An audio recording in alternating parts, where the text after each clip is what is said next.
Hey, welcome. This is going to be a really interesting one. Just the other day, I did, or when this comes out, it'll be a little bit longer than that. But I did an interview on Ryan Seacrest's show, live on air with Ryan Seacrest. And so they reached out to me and said, hey, we want you to address these questions. These people are having challenges in their relationships. Can you help them out? And of course, I said yes. So a woman tuned into the show. She heard my answers and she reached out to me on my website, aricaangelo.com. And so she wrote to me, and I'm not going to say her name, but I will explain the situation. We'll call her Help Me. She said, I heard Arica on the radio today and was so inspired to ask a question. My husband only cares about how often I go down on him.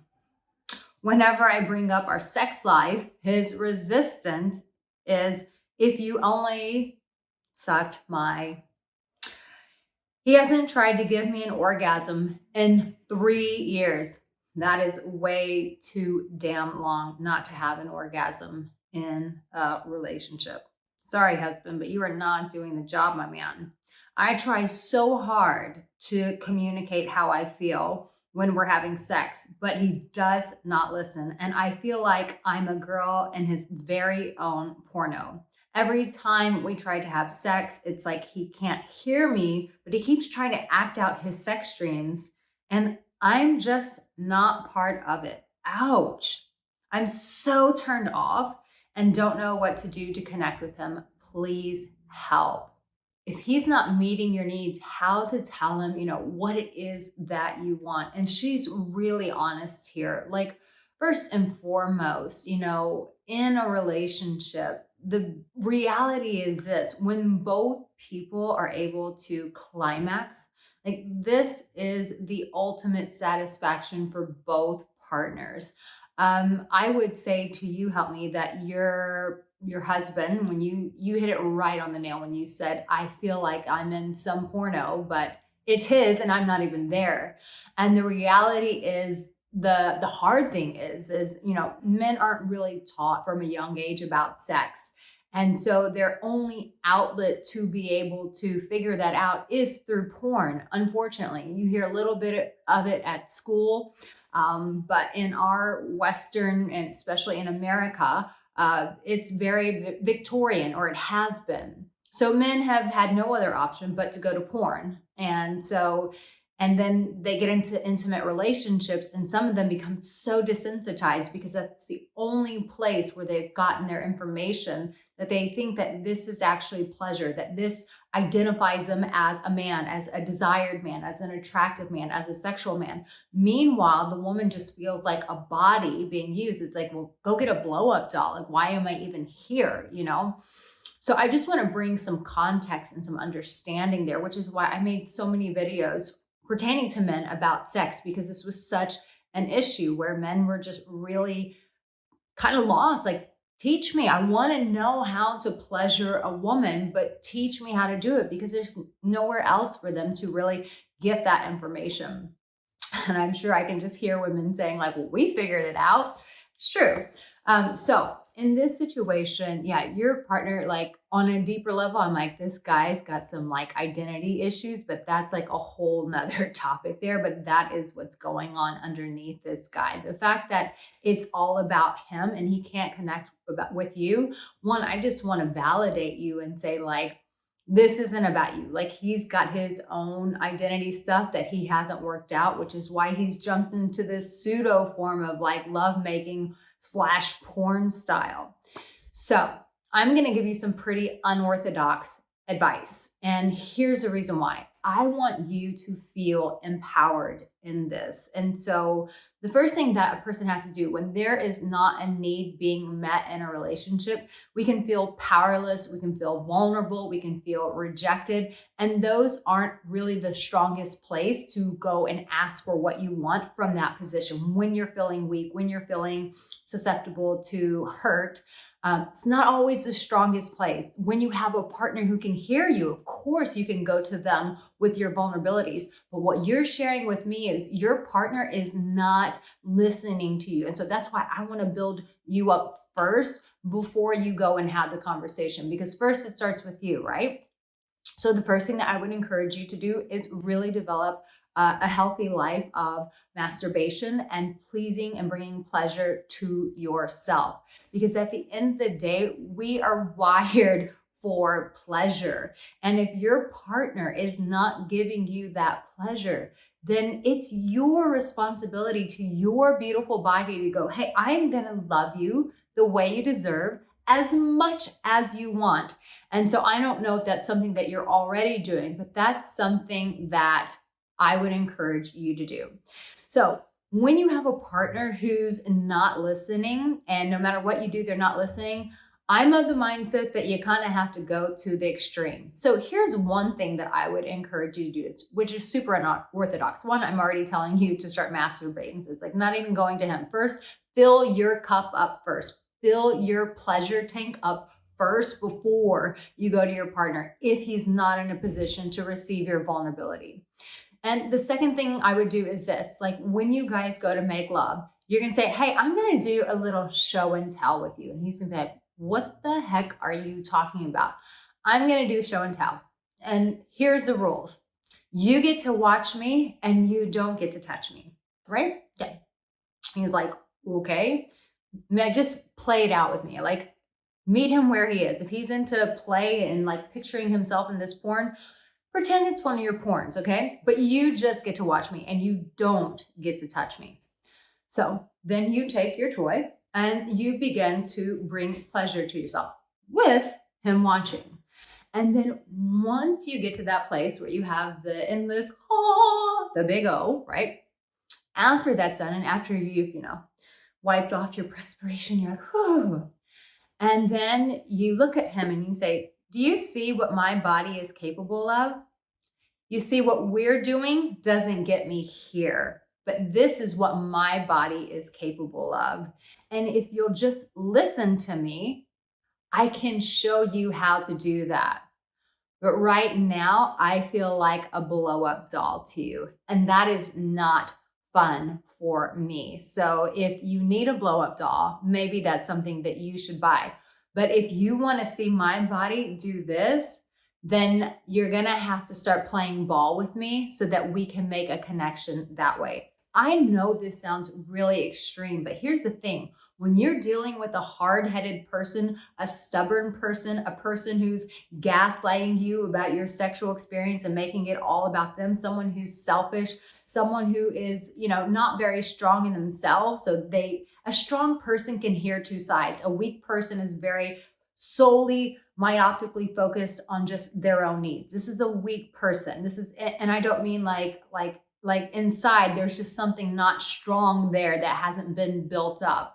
So, which is why he's using you. So with someone like this, it's almost, you have to do something very extreme, like, hey, pay attention. Here's the next thing that I would really encourage you to do with someone like this, someone who's being super stubborn with you and they're not hearing you and you feel super invalidated, is boundaries, because it's your body. So the minute he starts doing his own thing and you voice to him like, babe, I'm not feeling that. In fact, I want you to do that. And he just doesn't listen to you. Baby girl, that is when you get up off the bed, you put your robe on and you say, I'm not doing this. Unless you can hear me, I'm not doing this. And you use your voice and you remove your body from the situation. That is your body. And you get to say, I am not playing in your porno right now, okay? My needs have to get met. You're going to have to hear me and we're going to have to meet in the middle. Otherwise, you're going to have to get really comfortable with your hand. And then you walk out of the room, you go into another room, and you bring pleasure to yourself so that he understands your body is fully capable of this and he is missing out on the great intimate adventure that your body can take him on, and hopefully that he can take you on as well. Listen, I know that sometimes when it's these situations that are really raw and we just, no matter what we do, we feel like we don't have a voice. I have my boundaries Bible. It shows you what to say, even in sex, even when you feel like your needs aren't being met. It shows you how to say the hard things exactly verbatim. I would really encourage you to get that boundaries Bible. And if this is resonating with you, and you're like, yes, I don't know what to say in these situations. I shut down, I get frustrated, I get scared. I got you. Get the boundaries Bible. It's going to show you exactly what to say. You can memorize these scripts that I've laid out for you. And the next time your partner does something, you're like, oh yeah, that's in that boundaries Bible. Now's the time. It's time for me to shine. I am going to say this. And listen, once you get your partner, if he gets to a place where he can hear you, and for those of you who are watching, you're like, my situation maybe isn't as extreme.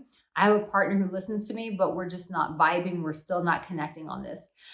At the end of the day, like, tell a person how you feel. And which it sounds like you've done this, but I'm saying this for another person who's watching and their situation isn't at that point. But at the end of the day, we have to be raw and honest with how a situation makes us feel by saying, like, I just feel like I'm this like body there and that I don't matter to you. And do you know how devalued that makes me feel?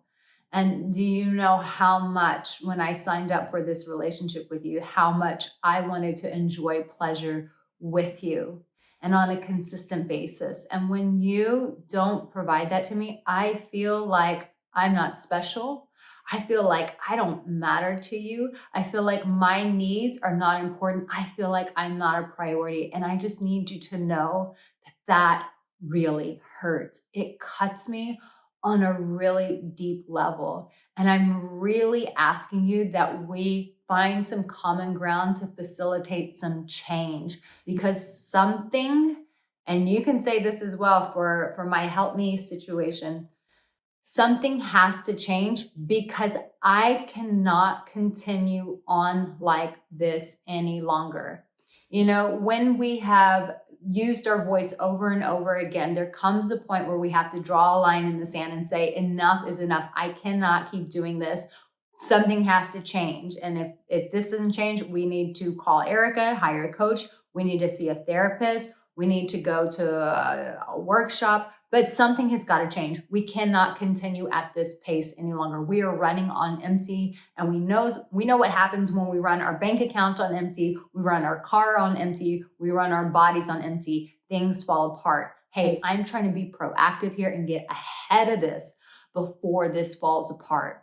Like, if this is you, I want to hear in the comment section if this is something that resonates with you. And what do you think about the unorthodox advice? I know it's very outside of what you would traditionally hear, but sometimes when someone is just not listening to you, sometimes you have to do extreme things to go, wake up, man, pay attention. You've got a beautiful woman here. And let me tell you, there are so many men out there who would just die to have a woman who's so wanting to enjoy that sort of sexual intimacy with their partner.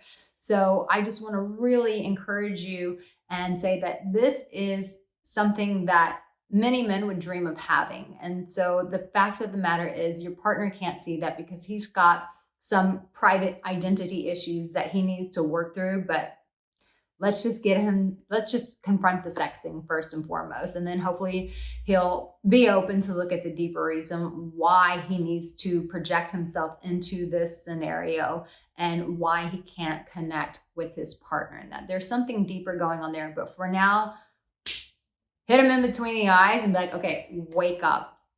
And listen, if you're new here, please make sure that you subscribe to my channel, because I've got tons of videos about boundaries, communication, sex, like really getting to the heart and the meat of matters in dating and relationships. So I love you. You're loved. Thank you for reaching out. That takes a lot of courage. And I'm really, really, really sorry that you are going through this. I know that as a woman, even as a man, when it comes to sexual intimacy and our partner is not showing up for us, it hurts. It hurts on a very deep level. And so I wish I could just give you a big hug, hold your face and say, baby girl, you're beautiful. Your body is beautiful. Your desires are beautiful, and you matter. You really matter. That's my heart to your heart.